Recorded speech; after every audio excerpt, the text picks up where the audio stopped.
أهلا بيك يا صديقي الجميل في حلقة جديدة من قناة إيطاليانو فاتشيلمنتي. أنا برام وأهلا بيك في حلقة النهاردة. لو أول مرة تشوفني ما تنساش تشرفني بعمل اشتراك في القناة لو لسه ما عملتش، وتفعل زر الجرس عشان يوصلك كل جديد. يلا بينا نبدأ على طول. النهاردة هنتعلم إيه مع بعض يا شباب؟ هنتعلم ليه adjectivi possessivi. يعني إيه بالعربي؟ يعني صفات الملكية. زي ما احنا عارفين في أي لغة في العالم في صفات ملكية بنوصف بيها الشيء ده اللي احنا بنتكلم عنه ده بتاع مين. زي مثلا كتابي، كتابك، عربيته، وهكذا. اوكي. وزي اي لغة برضو في صفات ملكية مفرد، وفي صفات ملكية جمع، وفي صفات ملكية مؤنث، وفي صفات ملكية مذكر. يلا بينا نبدأ بالصفات الملكية للمفرد سواء المذكر او المؤنث. نعمل مراجعة سريعة على الضمائر الشخصية وبعدين ندخل في الدرس على طول. إيو يعني أنا، تو يعني أنت، لو يعني هو، لي يعني هي، ولوي ولي بياخدوا نفس الحاجة، نو يعني نحن، فوي يعني أنتم، لورو يعني هم. أوكي. طب لو الحاجة اللي هنتكلم عنها دي مفرد مذكر هقول الميو، الميو. أوكي. لو الحاجة دي مفرد مؤنث هقول لاميا، لاميا. طيب بتاع، عايز أقول ده بتاعك أنت، الحاجة دي بتاعتك أنت، أقول التوو لو هي مفرد مذكر. لو هي مفرد مؤنث اقول لا توا، لا توا. طيب لو الحاجه دي اقول بتاعته او بتاعتها اقول il suo، il suo لو هي مفرد مذكر. لو هي مفرد مؤنث اقول la sua، la sua. اوكي. طيب بتاعتنا احنا بقى، نحن اللي هي نوي هقول il nostro، il nostro. طيب لو بتاعتنا دي بقى حاجة مؤنثة أقول لا نوسترا، لا نوسترا. طب عايز أقول بتاعكم هقول il vostro، il vostro لو هي مفرد مذكر. لو هي مفرد مؤنث أقول la vostra، la vostra.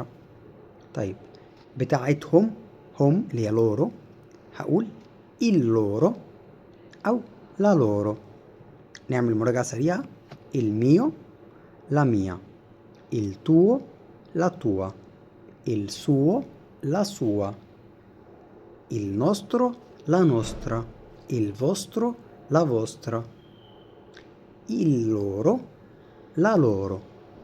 دي صفات الملكية للمفرد سواء المذكر أو المؤنث. زي مثلا لو قلت لك دلوقتي الميو ليبرو، الميو ليبرو، الميو ليبرو يعني ده كتابي، الميو ليبرو ده كتابي. la mia casa، la mia casa بيتي. la tua macchina، la tua macchina عربيتك. اوكي. il suo cane، il suo cane يعني كلبه. اوكي. عايز اقول مدرستنا هقول la nostra scuola، la nostra scuola مدرستنا. بيتهم هقول la loro casa، la loro casa بيتهم. وهكذا. يلا بينا ندخل على الجزء التاني من الفيديو.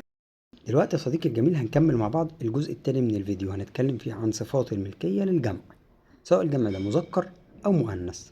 يلا بينا. لو الحاجة دي اللي أنا هتكلم عنها مع الضمير أنا اللي هو إيو، الحاجة دي جمع مذكر هقول إيمياي، إيمياي. طب لو الحاجة دي جمع مؤنث هقول لا ميا، لا ميا. طيب مع الضمير تو لو الحاجة دي جمع مذكر هقول إيتوي، إيتوي. لو جمع مؤنث هقول لا توا، لا توا. اوكي. طب مع الضمير هو او هي لو الحاجة دي جمع مذكر هقول إيسوي، إيسوي. طب لو جمع مؤنث هقول لا سوا، لا سوا. اوكي. طيب مع الضمير نحن اللي هو نوي لو الحاجة دي جمع مذكر هقول إي نوستري، إي نوستري. لو الحاجة دي جمع مؤنث أقول لا نوسترا، لا نوسترا. طيب لو الحاجة دي هتكلم بقى مع الضمير فوي اللي هو أنتم. لو الحاجة دي جمع مذكر هقول إي فوستري، إي فوستري. لو جمع مؤنث هقول لا فوسترا، لا vostre. طيب مع الضمير هم أسهل منه مفيش. il loro. لو جمع مذكر، لو جمع مؤنث أقول le loro. وبس كده نكون اتعلمنا كمان صفات الملكية للجمع. يلا بينا ناخد كام مثال. لو هقول مثلا le sue scarpe يعني جزمها. طيب أو مثلا أقول i vostri amici أصحابنا. أو مثلا أقول أولاده أو أولادهم، هقول i loro figli يعني أولادهم. وبس كده يا صديقي الجميل. هنختم الفيديو بكم ملحوظة مهمين لازم تتعلمهم وانت بتتعلم صفات الملكية. لما بنيجي نتكلم يا شباب عن أفراد العيلة بنشيل أداة التعريف. يعني مش بقول لا ميا مادري، بقول ميا مادري على طول. مش بقول لا ميا مادري، بقول ميا مادري. مش بقول il tuo padre، بقول tuo padre. مش بقول la sua sorella، بقول sua sorella على طول. اوكي؟ ليه؟ يعني مش غلط لو قلت لا ميا مادري، ولكن بالنسبة للطليان هتبقى حاجة غريبة وهم بيسمعوك.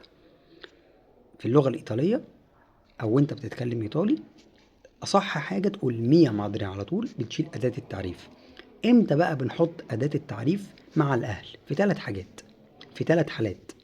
الحالة الأولى لو الاسم اللي هتكلم عليه جمع، يعني أقول أهلي، هقول إيمياي جينيتوري يعني والدي.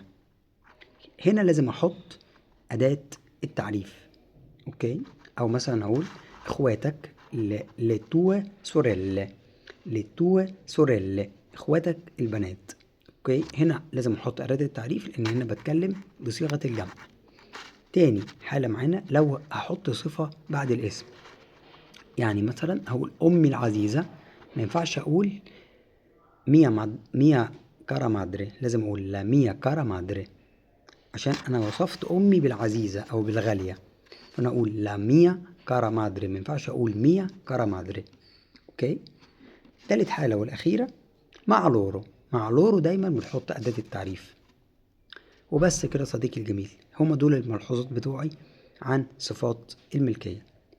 ركز في الدرس واسمعه أكتر من مرة، ولازم تحفظهم زي اسمك، هيساعدوك كتير تتكلم إيطالي بشكل محترف. وانت بتكون الجملة هتكون الجملة صح 100%.